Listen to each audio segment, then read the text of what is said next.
I'm Dani, that witch next door, and you're listening to That Witch Podcast.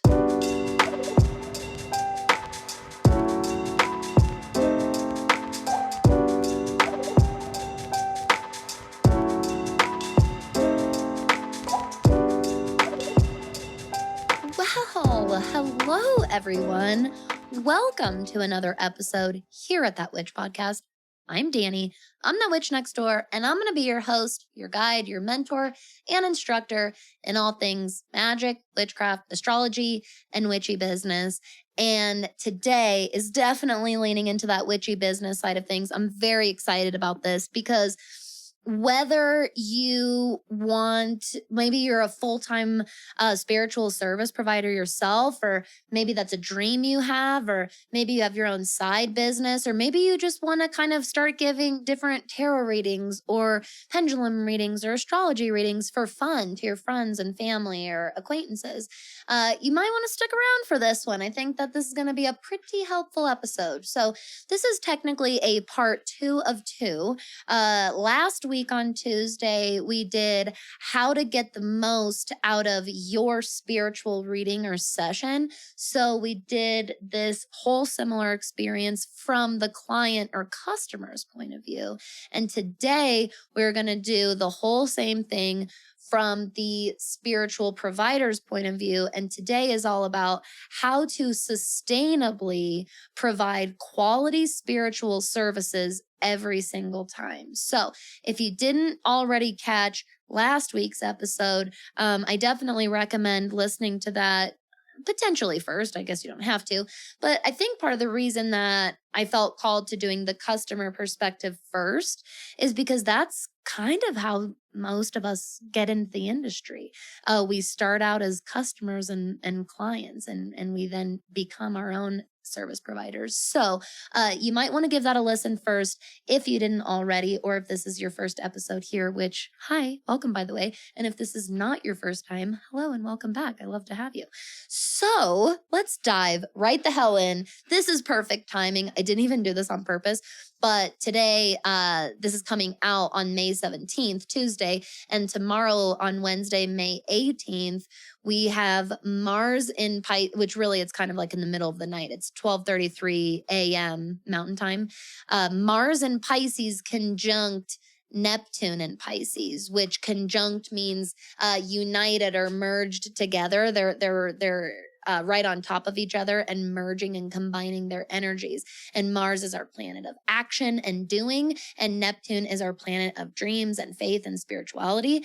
And so what a perfect energy combo, right? But then to get inspired to learn more about and actually do it, actually try giving some spiritual services. Or like I said, if you're already doing this, maybe this will motivate you to change things up. Maybe this will give you some fresh perspective when you head into your next client sessions, okay? I'm very excited to talk about this because I really haven't publicly talked about this that much. Well, on my more public platform. So this is a subject I talk about with my one-on-one clients a lot, especially if you're in business mentorship with me. You know, we talk about client experience and different tips and things like that, but I haven't really done an episode on it, and I haven't even, posted anywhere about it. So I'm excited to start diving into this subject. This will not be the last time we talk about stuff like this, but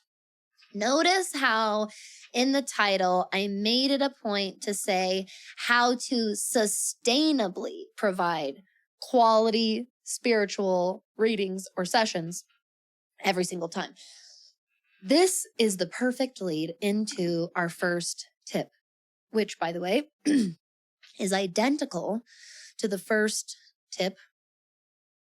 Well, I guess it was the second tip, but it was one of the first tips from the last episode, from the last Tuesday, when we did this from the customer journey, okay, which is there needs to be an understanding and a mutual respect of time and schedule and all of those boundaries going into this, during, and afterward.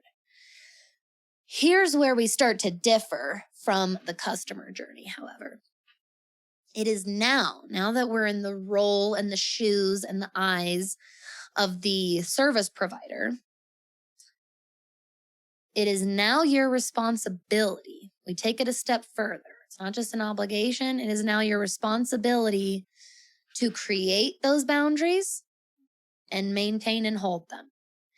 It's the customer's responsibility to respect them, right? It's their obligation to also uphold them.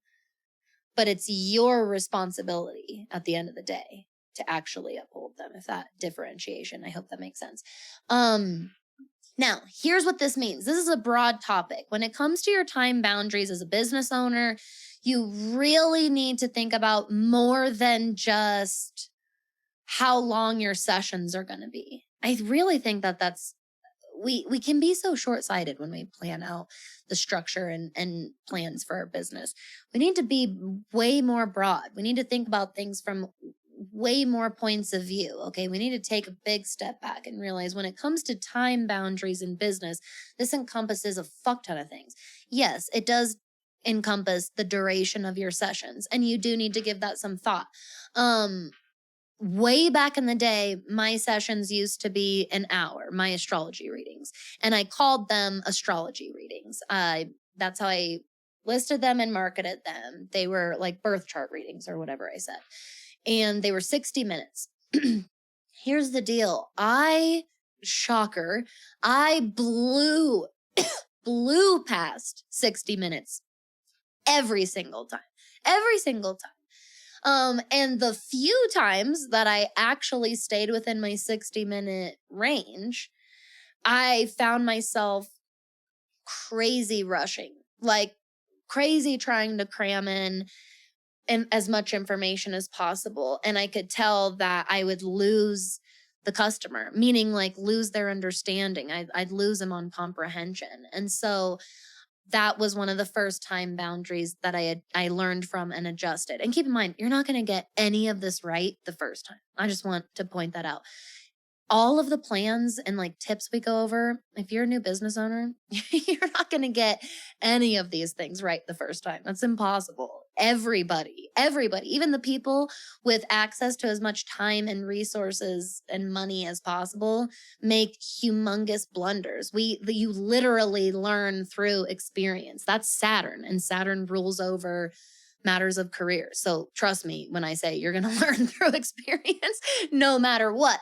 But when we learn these things ahead of time, when we learn all these concepts, it helps us face those lessons head on and much more mindfully, so we can actually use those lessons and use those mistakes for the information that they provide us, instead of letting them kind of bog us down emotionally and burn us out and make us quit, essentially. So that was one of the first time boundaries I changed for myself, and I thus changed to 90-minute sessions.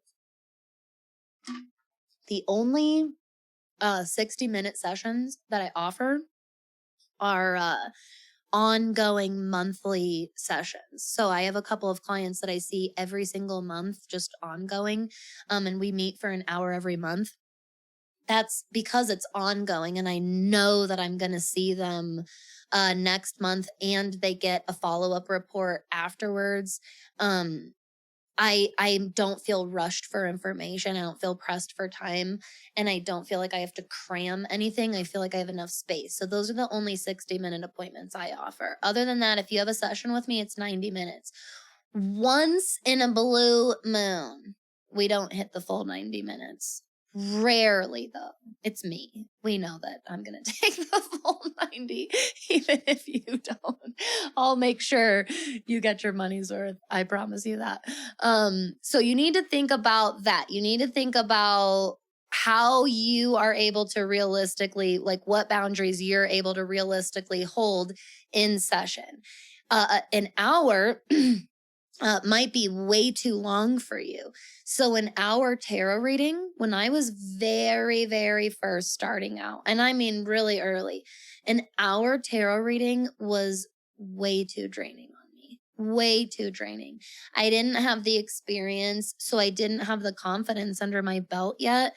And so honestly, an hour it was about 30 minutes of me feeling totally on my game and like I was giving a really quality reading. And then it was about 30 minutes of me feeling like a fish out of water, trying to just function and survive and get through the reading as best as possible and not get eaten alive by the imposter syndrome I was under. So I had to learn, okay, for tarot readings, for now, I'm going to cap at 30 minutes. Big fucking deal.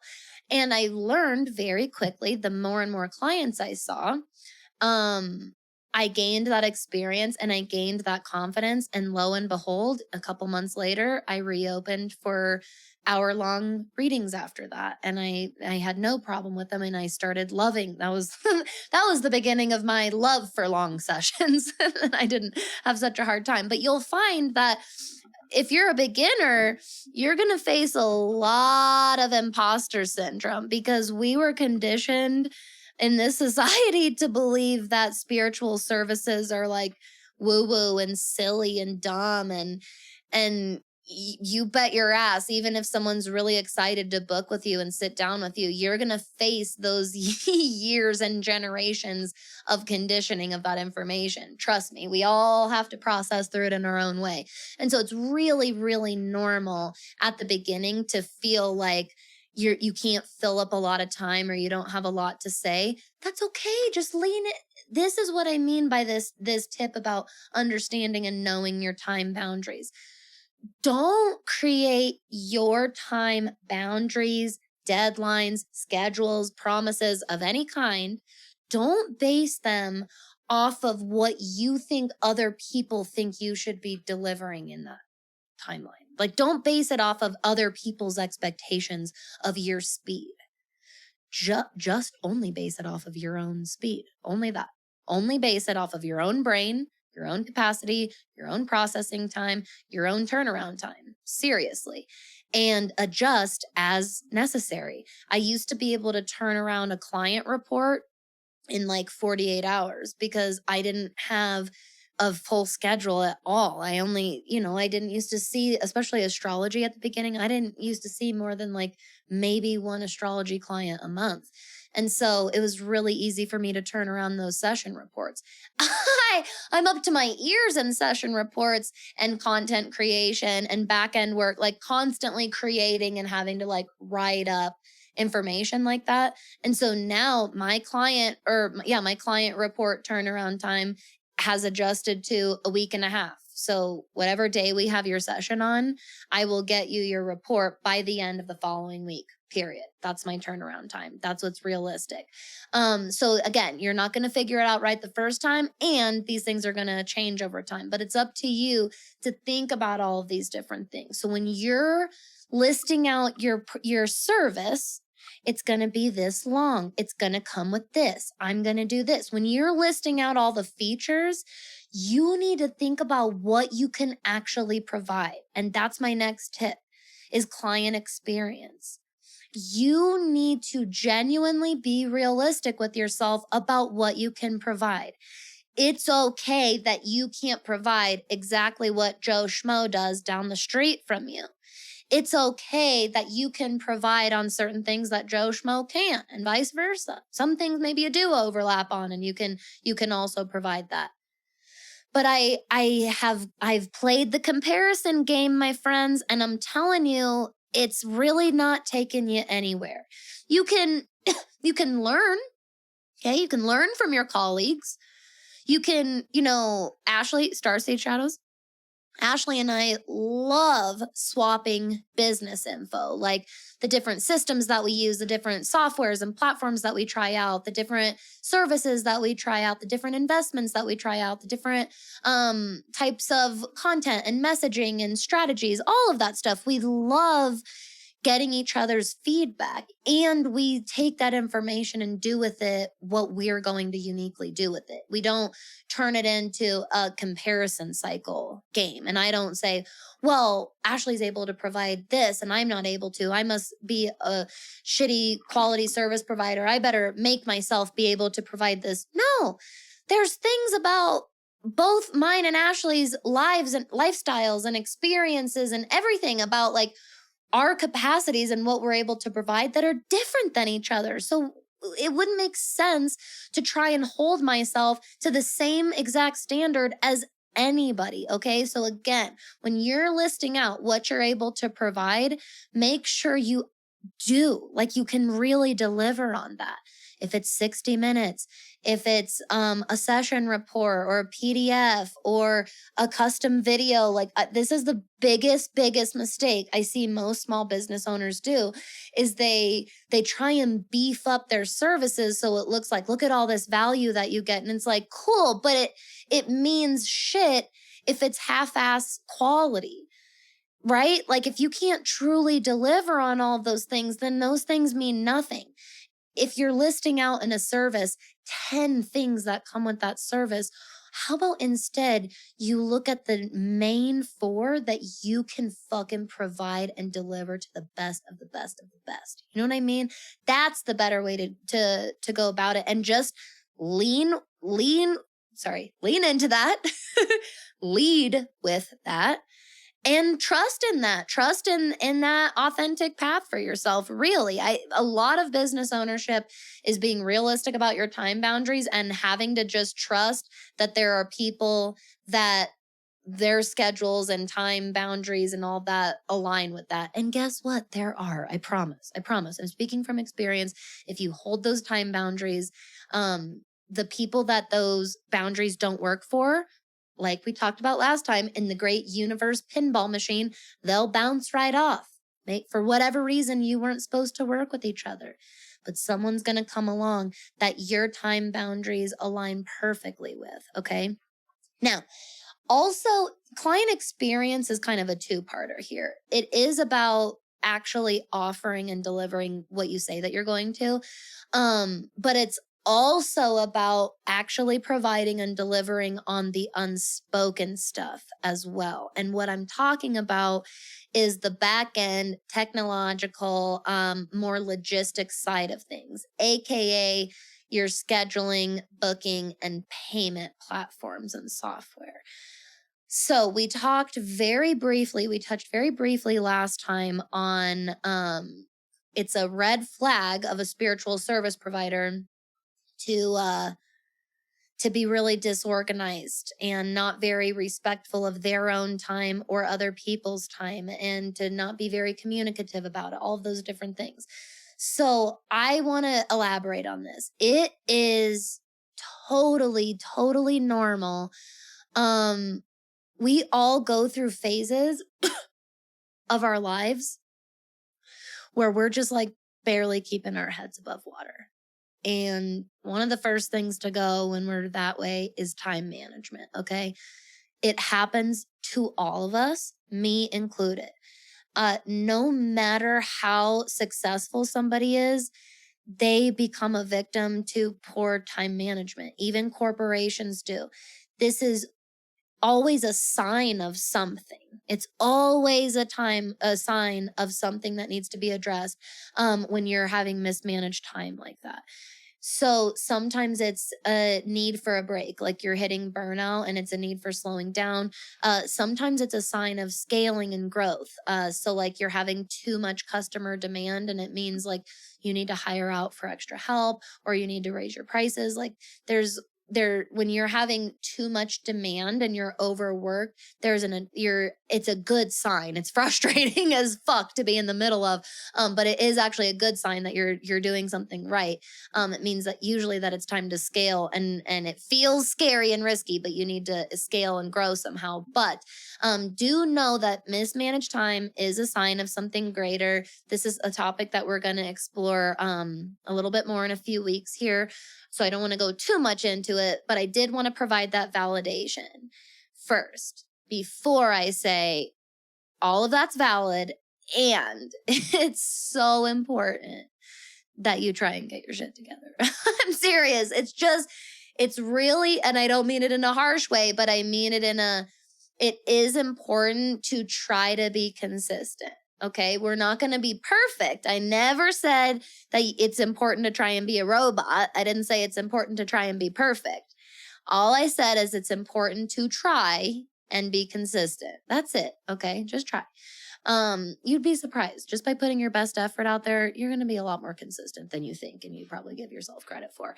But if you don't try at all, it's going to be very clear, and it's going to directly affect your client experience. And when your client experience is affected, when you aren't delivering on either the actual services you provide or these like technical and logistical sides of the client experience, this is where we start working with people that don't align with us, because we're not setting up our universe pinball machine in an aligned way that actually flows for and with us, if you will. Okay, sorry, I'm bumping the mic. I got a blankie on and I'm all ADHD restless wiggling around over here. But I really want you to consider this, especially if you're already a business owner and you find yourself having the issue of, I'm booking clients, but I don't really like my clients. Usually there's something unaligned in the actual client experience. Your brand messaging might not be as authentic as it needs to be. You need to repel people. Okay, that's part of the client experience. You need to repel people that you're not supposed to work with. It's part of the process. And in turn, you will therefore attract your aligned and dream clients. Okay, I promise you that honestly, 10 aligned and dream clients, like over the span of a year or two of your career, is so much more profitable and beneficial on a long-term scale and level than 200,000 meh followers and customers. I mean it. I'm not kidding about those numbers. I'm not exaggerating when I say 10 and 200,000. This is why chasing virality it never, ever, ever leads to longevity. It does lead to quick money, quick boosts, little bursts of performance, things like that. And if you need that in your business, there's always, going to be times when it's like, ooh, I could use a little boost right here. And you can totally use those strategies there. But to only implement those strategies, this is why we see so much fucking burnout. This is why there are so many holes in the foundation of influencer culture. Because it's not based around true authenticity. You're just attracting anyone and everyone that'll stick to the flypaper. And my friends, if you're doing that in the spiritual industry, you just watch. You pay attention to those kind of bigger influencer type spiritual business owners and providers that, that's the only kind of content they provide, is that super trendy, super just likable, crowd pleasing content, no depth, no authenticity. Like you're eventually going to witness that person hit a serious burnout. It's just not set up for longevity. So you need to provide stability and consistency. This means you need to genuinely sit down and ask yourself, okay, am I providing a smooth way for this person to find me, schedule a time, or even before that, to find me, see and understand the services I actually offer and what I charge, figure out a way to book with me, and then pay me, and then actually have the damn thing and actually have the session. When I look at that from a good third-party perspective, am I providing a smooth experience for the client? The best way to see if you are is to literally go through your service process from another perspective. So like you could make through your own personal email account, for example. You can go onto your own website and make a personal account and make a purchase or schedule a test booking. You know what I mean? That's really the best way to do it. I do want to make a note. If you're somebody that does all scheduling, booking, and transactions through DMs alone, it is okay to do this, especially at the beginning, especially when you're starting out, especially when you're practicing, especially when you're really just building your portfolio. Maybe you're not even charging for your products or your services yet. You're just kind of doing a lot of service exchanges or doing things for practice. Totally cool to do things through the DMs, especially because it's this really intimate place that you can create safe space and get to know somebody. You know what I mean? It's not so public like in the comments or whatever. And maybe you're at a point where you're like, I'm just doing this for fun and stuff. I don't need to make a website or whatever.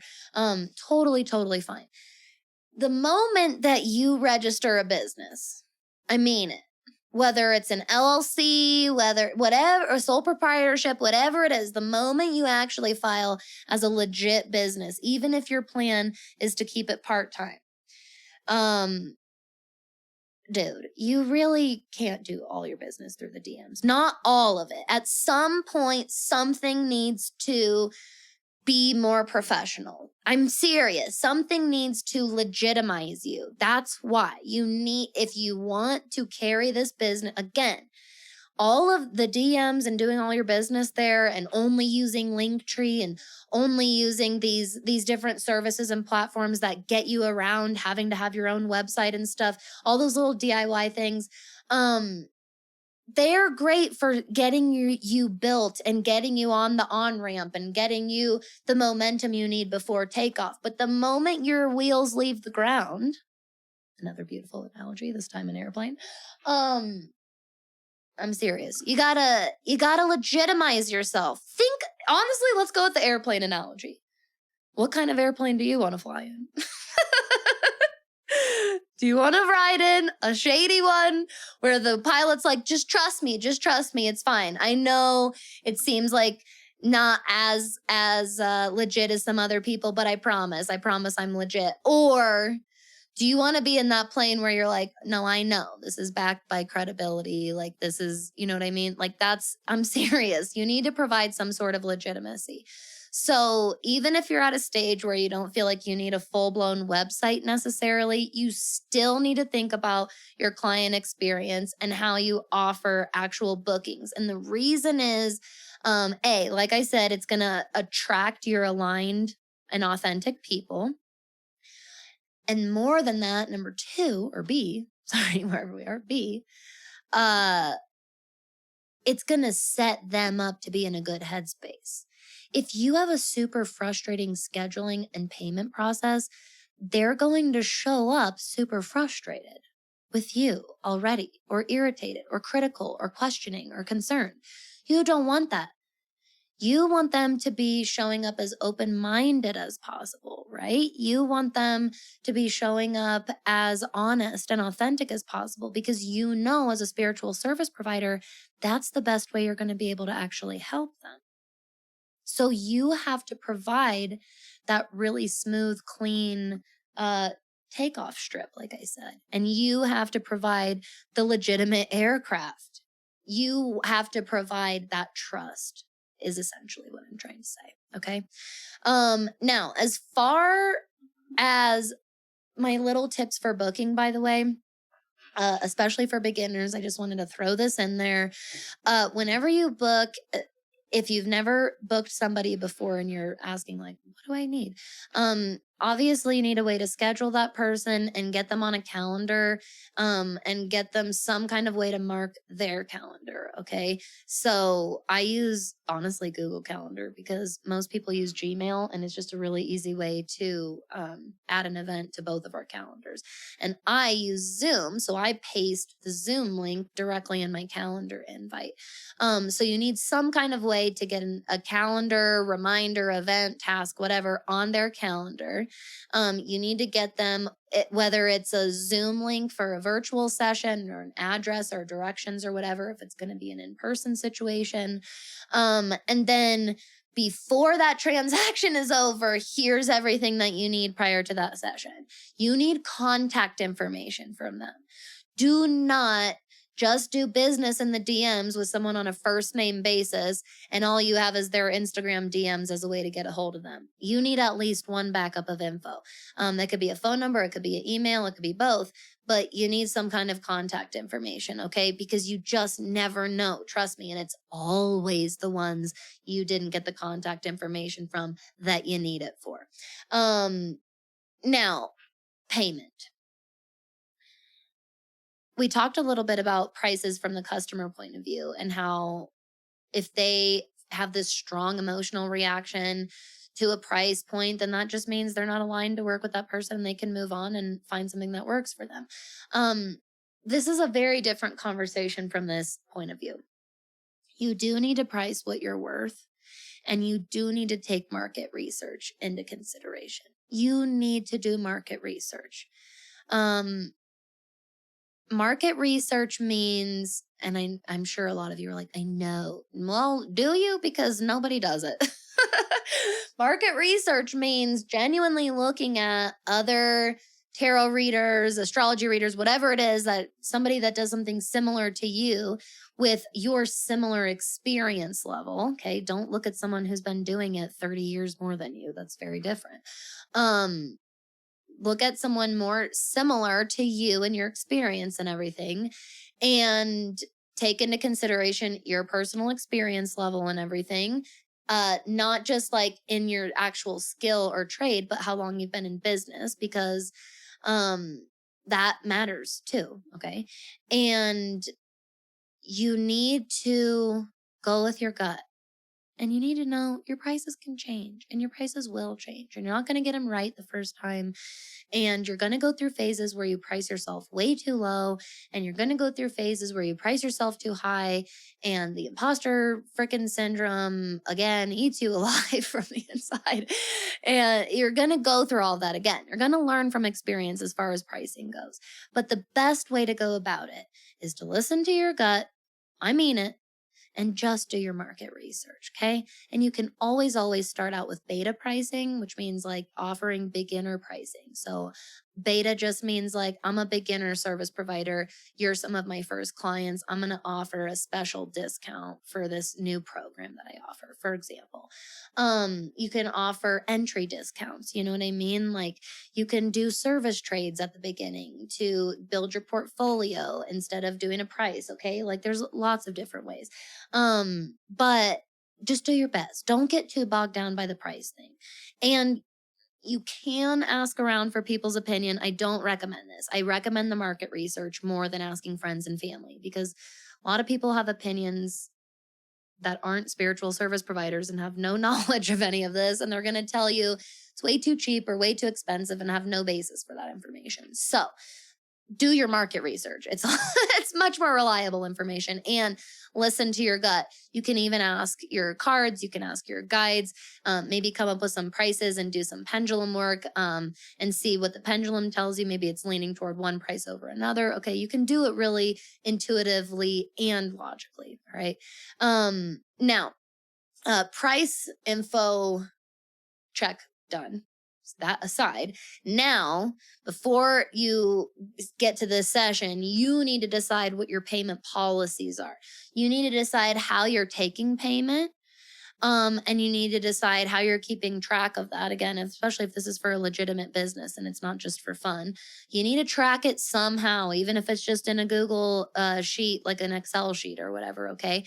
If you're doing business through the DMs and on Venmo, again, you just need to provide as much legitimacy as possible for them and for yourself. You need this information, especially later on for taxes. So, keep track of that information, know your policies, come up with your refund and your cancellation policies ahead of time before you schedule your first client, because every single person who didn't do that learned the hard way, which was me.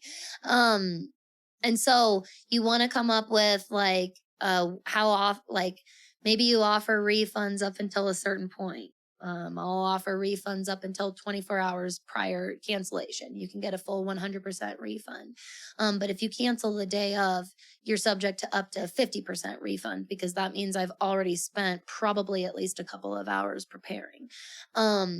And then if you no call, no show, that could be subject to potentially no refund or even less, there might be a cancellation fee.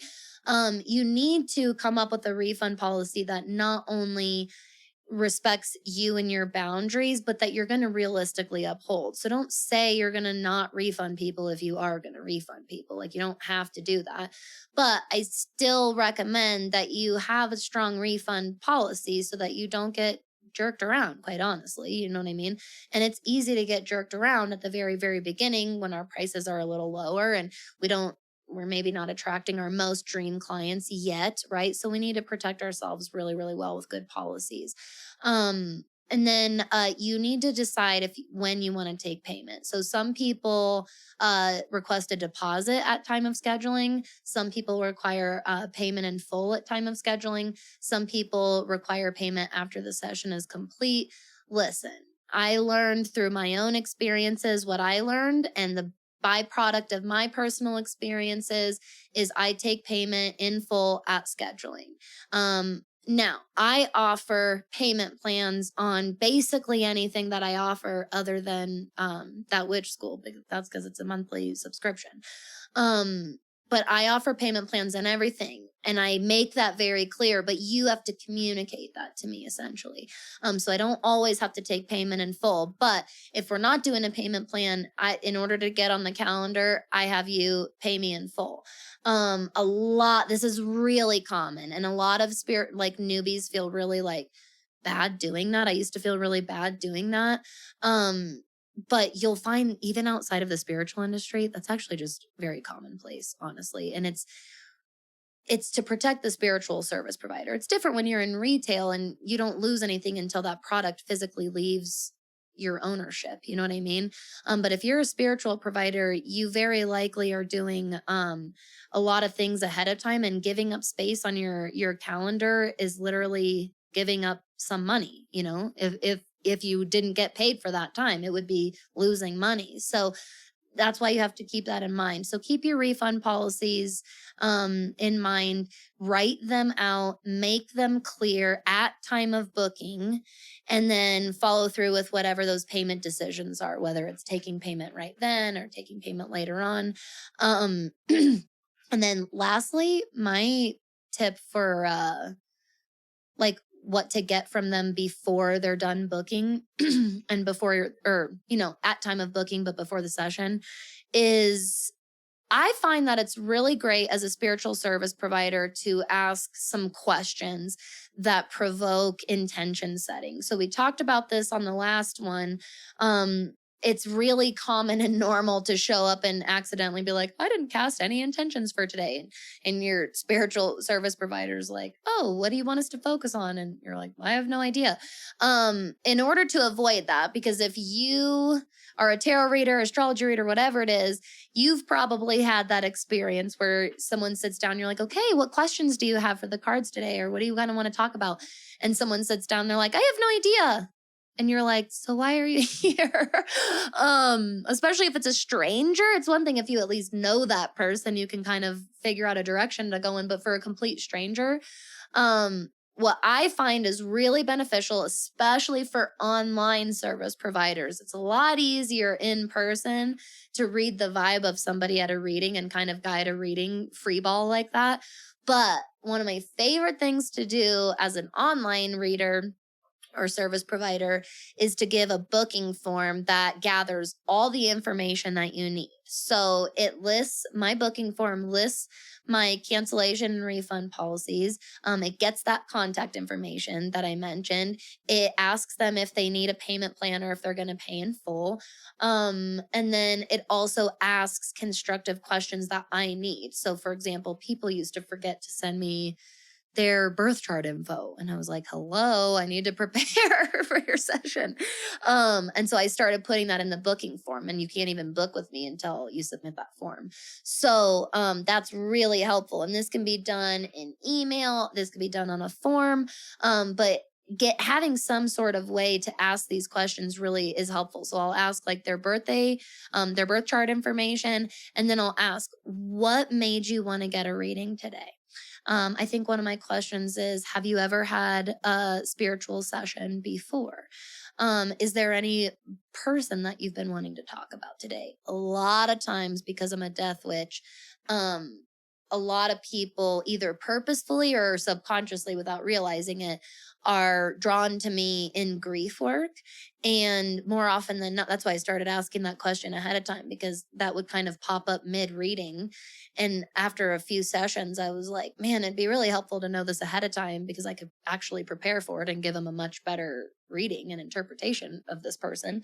And so I started saying it. If you'll find that if you ask your client those constructive and specific questions, they'll have something to answer. If you ask, what do you want to talk about today? And it's a little more open ended, they're going to feel a little more blocked and be like, I don't know. But you can say something more specific, like, what made you want to get a reading today? If you could ask the tarot cards any question, what would it be? Like, ask those specific questions. Okay.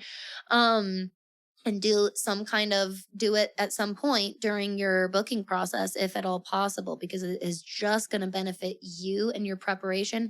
And again, just like we talked about with all this client experience stuff, it's going to get your client in the right energetic and headspace to show up with better mindful intentions for you. Okay. Now, very, very similar to the last episode, as far as preparation goes, I definitely want you to respect and do your spiritual hygiene basics as well. If you're the service provider, do not forget to ground, cleanse, and protect your energy. And don't forget to set your own intentions. Sometimes my intention is the same for lots of clients. So, like, maybe the intention is more general and it's like, I intend to be completely present with, fill in the blank of that person's name. I really intend to be present with Dani today, and be in her energy and offer her my best. That's a same intention. I can just change the name of the person that I intend it for, client to client, but it's still an intention. It still helps get my mind consciously and subconsciously focused, okay, and really centered around that client and that person. So set your own intentions as well. And another little tip that I have, if you're friends with them on social media, sometimes it's great before a reading to go look at some of their pictures or their recent posts, especially if you follow them, because you'll just really step into their energy, honestly. And it can be a really, really great way to ground into their energy prior to the session. Also, similar to last time, I have the same tip on the flip side here. Spiritual service providers, you also need a pen and paper to take notes. Your client is going to tell you shit. And depending on the client, they might be telling you a lot of shit. And if you end up sending any kind of follow up that you have to type up later, again, you might feel just as overwhelmed with a ton of information and download as the client does. So do yourself a favor, set yourself up for success, and write some of that stuff down. Or if you do record your sessions like I do, you can also totally go back and listen to them while you're writing a recap or a summary or a follow-up or whatever that is. That would be totally okay too. But I love having pen and paper, because sometimes the client might be talking and I think of a question that I have for them, but I don't want to interrupt them. So I write it down. So you need pen and paper, okay? And then I also want spiritual service providers to ask quality questions, just like we talked about last time. I find that most new service providers, again, spiritual industry, are up against this imposter syndrome of feeling like they need to prove their knowledge, skills, or spiritual gifts. And so they think it's going to be some kind of knock against their credibility or their ability if they ask any questions. I remember this in some of my very first friends that I made in the industry, and some of the clients I came upon. And there definitely is, when it comes to inexperienced readers and inexperienced clients, there can be this old conditioned belief that if the spiritual service provider asks you a question about their life, they're like scamming you, like the old school psychic crystal ball who asks you all these questions and then miraculously she knew everything about your life when really it's because she asked you all those questions. I'm not talking about that. I'm talking about you're a stranger. I don't know you. I don't know anything about you. And honestly, even if you're not a stranger, even the readings I've given to my friends, I'm going to ask questions about their bias, their thought process, their opinions, their views, their beliefs, their experience, how they understand things. Because how the fuck can I expect to give them the best advice and insight possible without any of that information? And why is that cheating? I want to remind everybody that the only reason that would be cheating is if we were showing up as some fucking dog and pony show.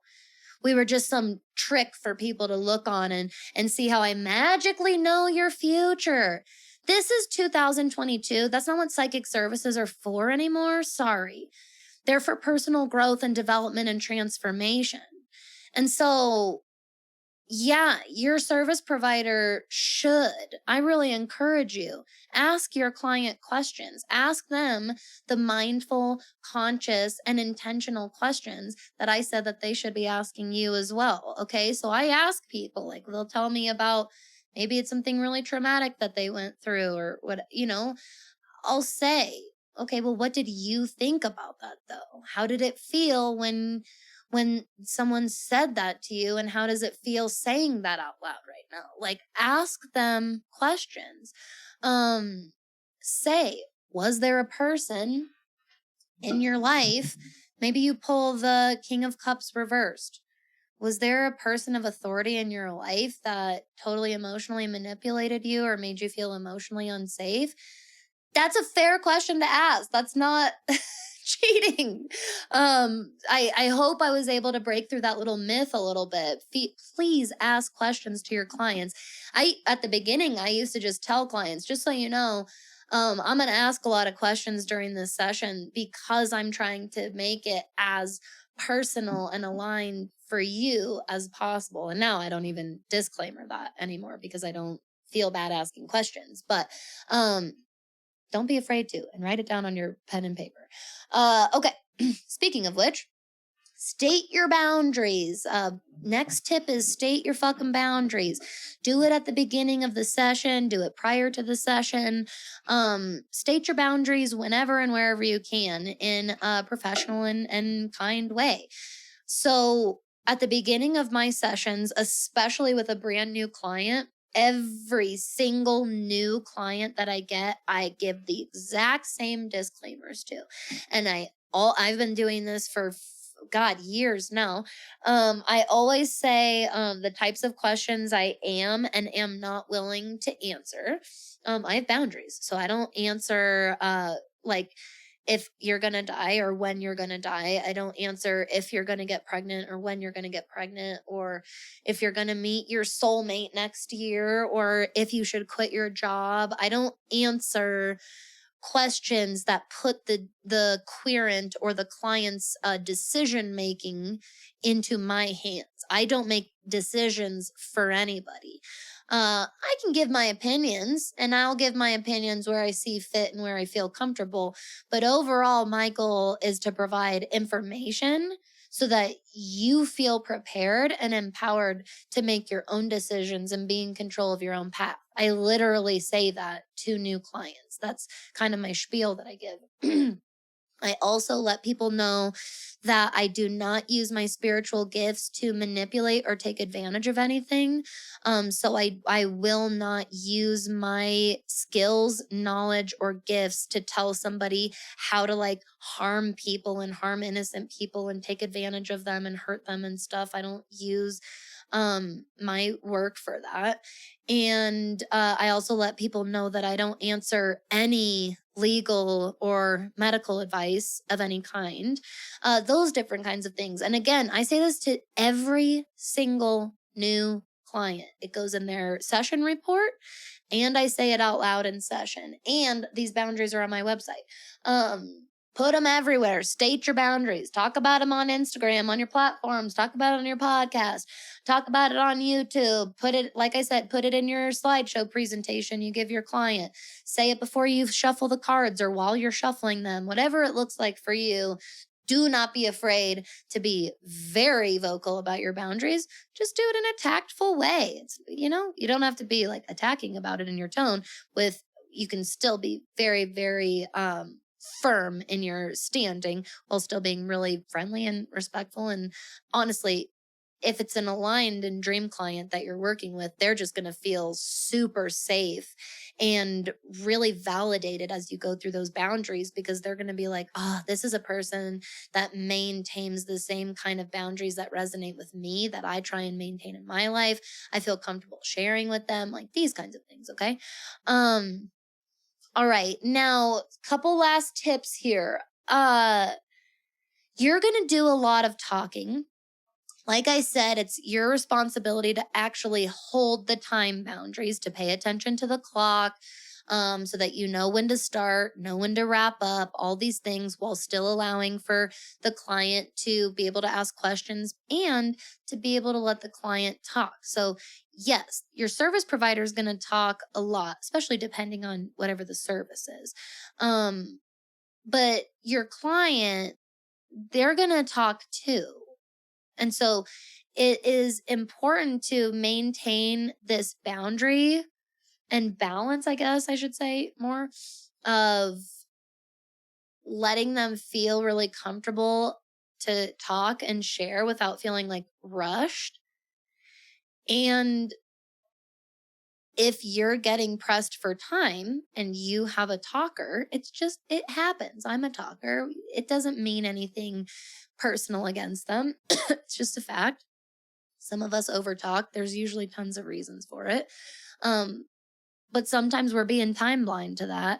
And it's the service provider's responsibility to keep you on track there. Okay. So you can't let a client blow you past an hour past your end time and blame it on them being a talker. Like, you have to find that balance, and you have to find the confidence to be able to say, like, okay, you just say something like, okay, I just want to make sure that we have quality time to get through the rest of the info that I have for you today, and make sure you have time at the end to ask me any questions that you might have before we go. And usually when you present the information that way, it's the perfect amount of a cue and a reminder to that person to also be more mindful of the clock. But it's true. You're coming from the intention and the approach that you're really trying to provide them the best service possible for you. Okay. Now you do want to ask them, leading into the next tip, you do want to ask them at the end if they have any questions. You want to try and plan for that at the very end. Okay. Try and leave around a 10-minute, depending on how long you need. Maybe it looks more like 15 minutes or so of like question and answer time. How do you feel? And I always really recommend asking this. How do you feel at the end of our reading or at the end of our session today? Maybe you say, how do you feel at the end compared to how do you feel at the beginning, or whatever.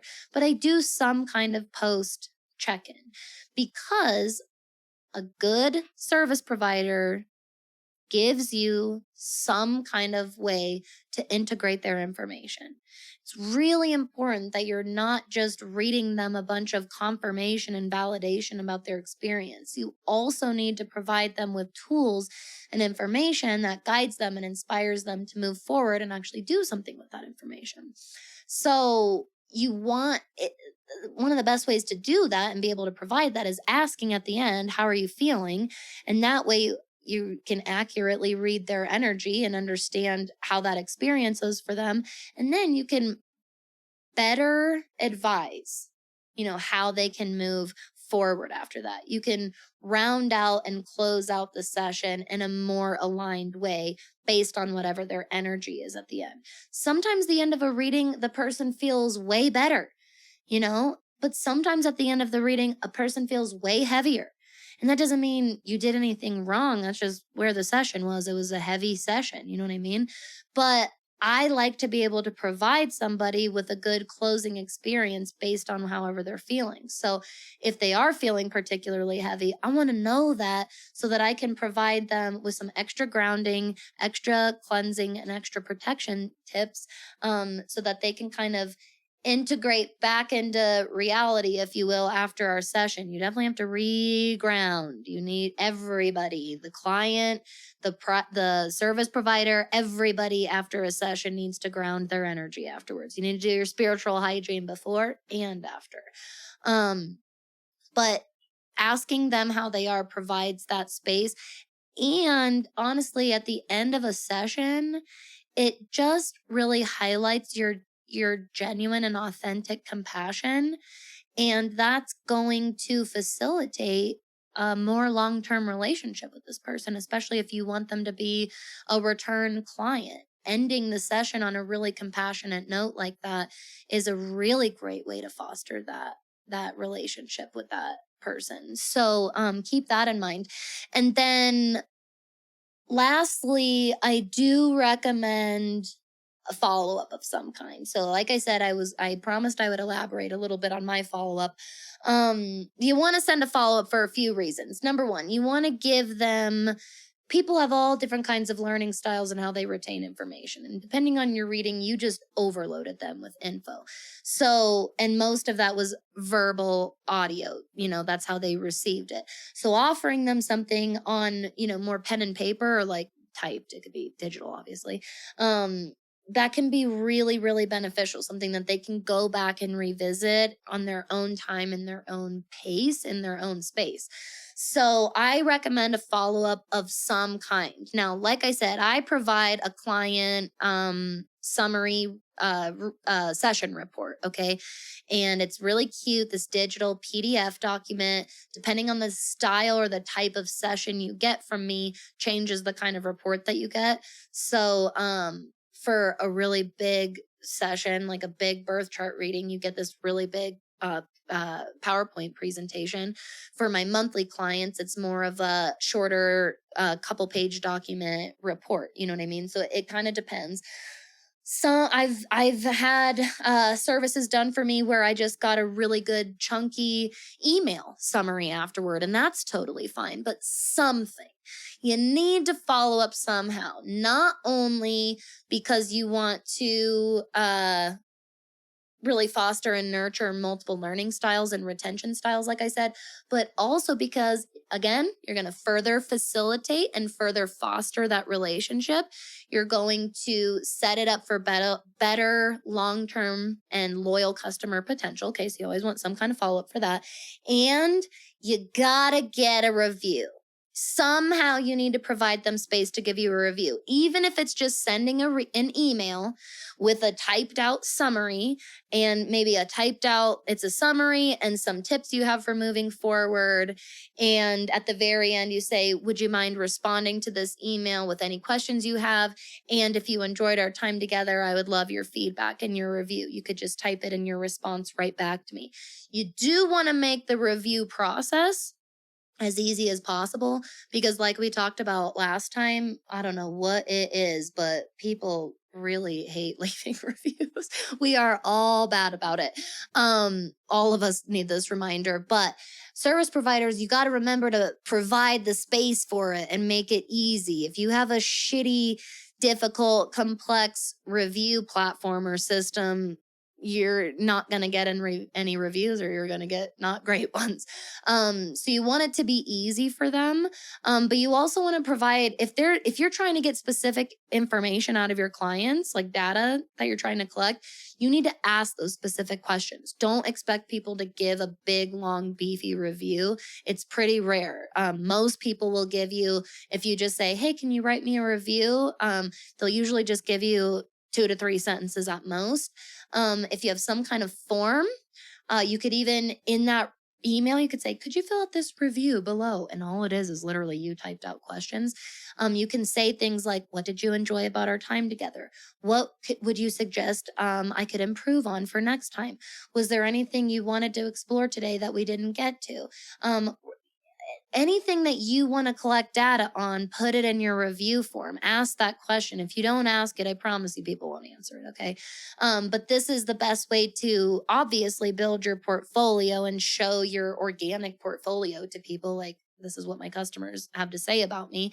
But it's a great way to just get information about your customers so that you can provide a better experience for them, okay? So this might be an episode that you listen to a couple of times, because being on the business side of things in this little exchange is going to be more complex. You know, for the customer, this might be much more of a one and done kind of a situation, and for the business owner, this is more likely more of a lifestyle situation that we're dealing with here. So this is kind of the tip of the iceberg. Like I said, this is really a tip into client experience and beginner spiritual service business ownership.